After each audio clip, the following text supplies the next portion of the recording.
You know, I found that many of your ideas and presentations were very challenging and dangerous to the limits that I felt on my mind, but I don't feel especially terrified sitting across from you talking with you. I don't feel like you're any danger to me.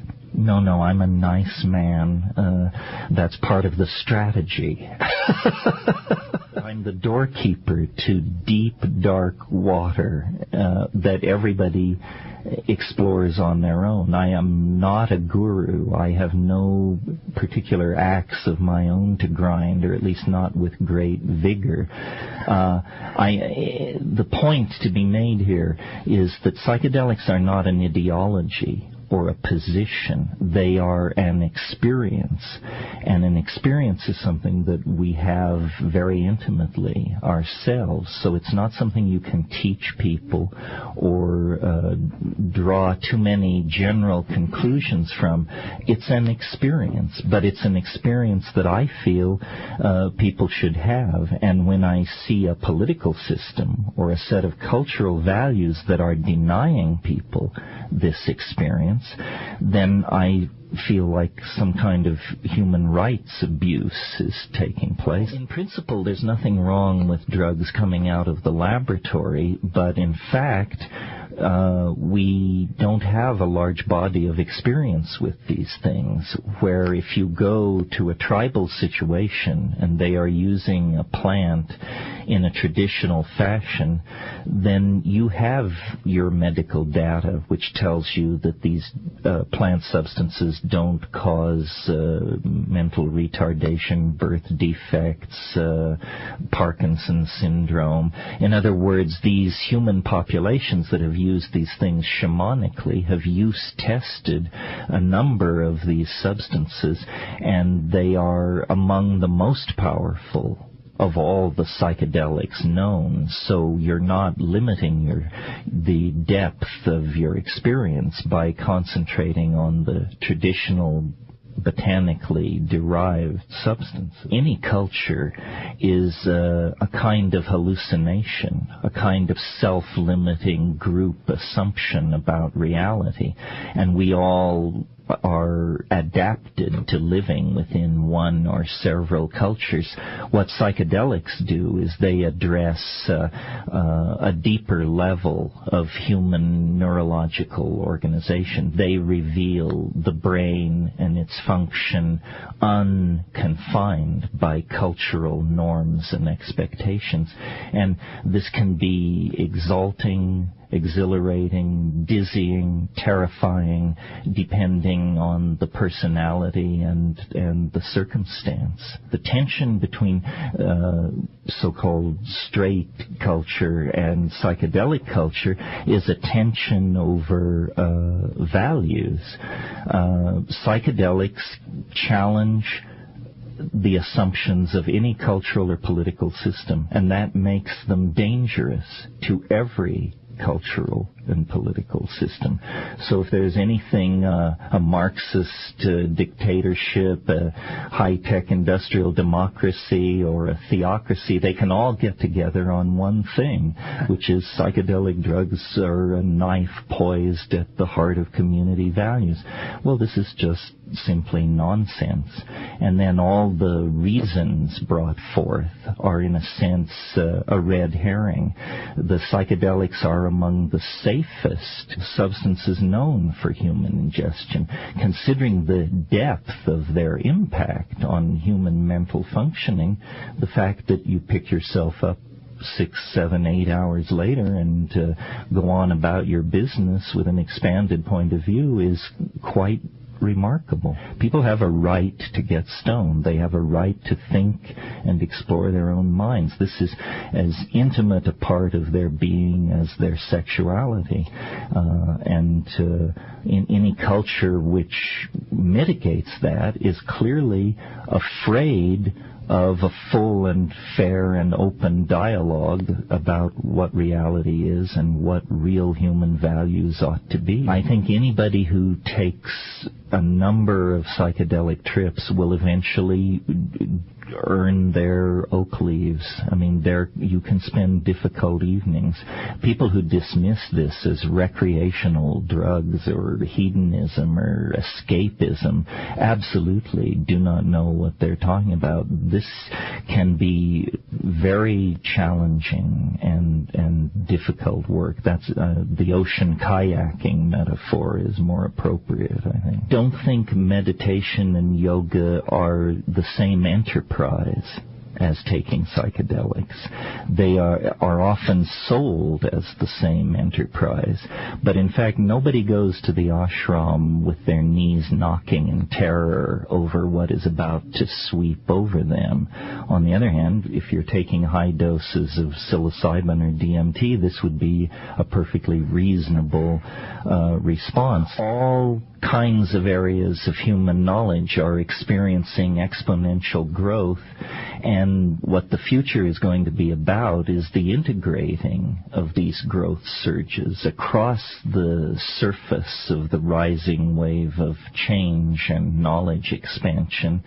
We're going to see more change in the next 15 years than we've seen in the last 500 years of the evolution of global culture, and it's going to be a challenge and a wild ride, I dare say, for every man, woman, and child on the planet. Those who keep cultural values in place are always interested in mitigating controversy, exploration, and criticism.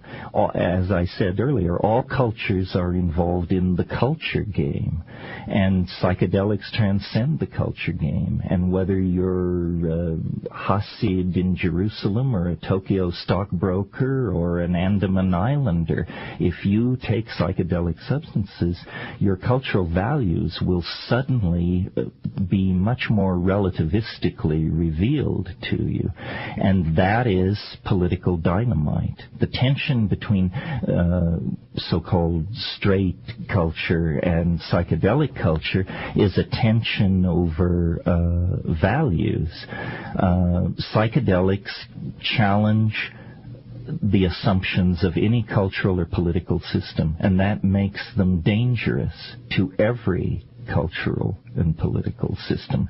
So if there's anything a Marxist dictatorship, a high-tech industrial democracy, or a theocracy, they can all get together on one thing, which is psychedelic drugs are a knife poised at the heart of community values. Well, this is just simply nonsense.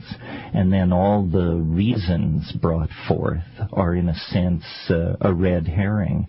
The psychedelics are among the safest substances known for human ingestion, considering the depth of their impact on human mental functioning.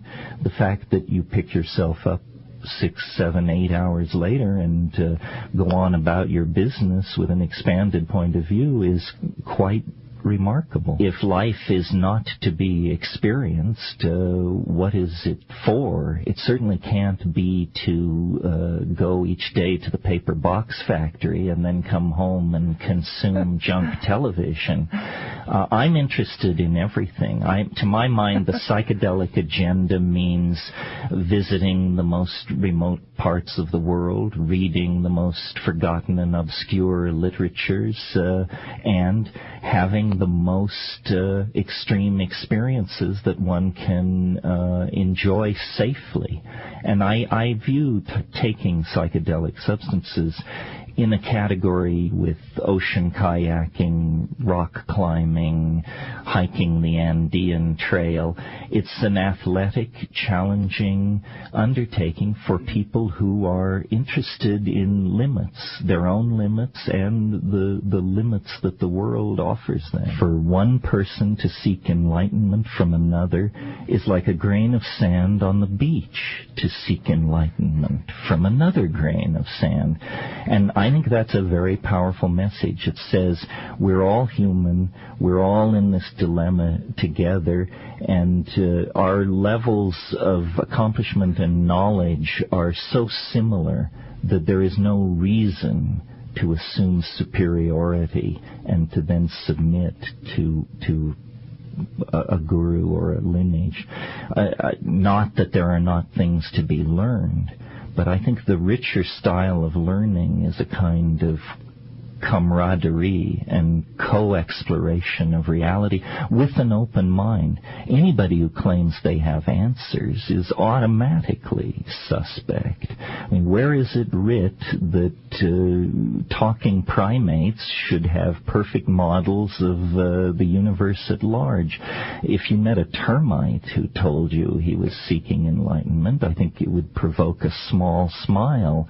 Well, on the galactic scale, the difference between us and that termite is hardly worth mentioning. I look forward to the global transformation of human culture. I think it's been a long, bloody slog from the plains of Africa to the surface of the moon. And the cultural models that we've used are worn out. And transformation is now inevitable. We know that we're at the limits that the planet as a resource can tolerate. We have technologies that could transform the world. We have enormous creative abilities. What we seem to lack is mental discipline. We need to change our minds about issues like class, race, gender, resource extraction. If we do not change our minds, we're going to push this entire planetary system into some state of fibrillation from which it will be very difficult to rescue it and ourselves.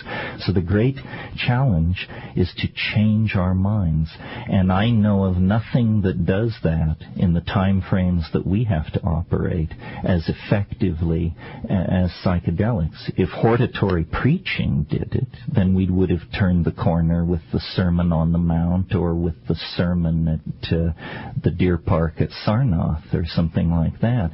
But we need direct neurological intervention at the meat level in order to turn this monkey into a planetary gardener, ecologist, and a caring force in nature and the human world. Bilbo Baggins said it, the greatest adventure still lies ahead, and so let's be up and about it.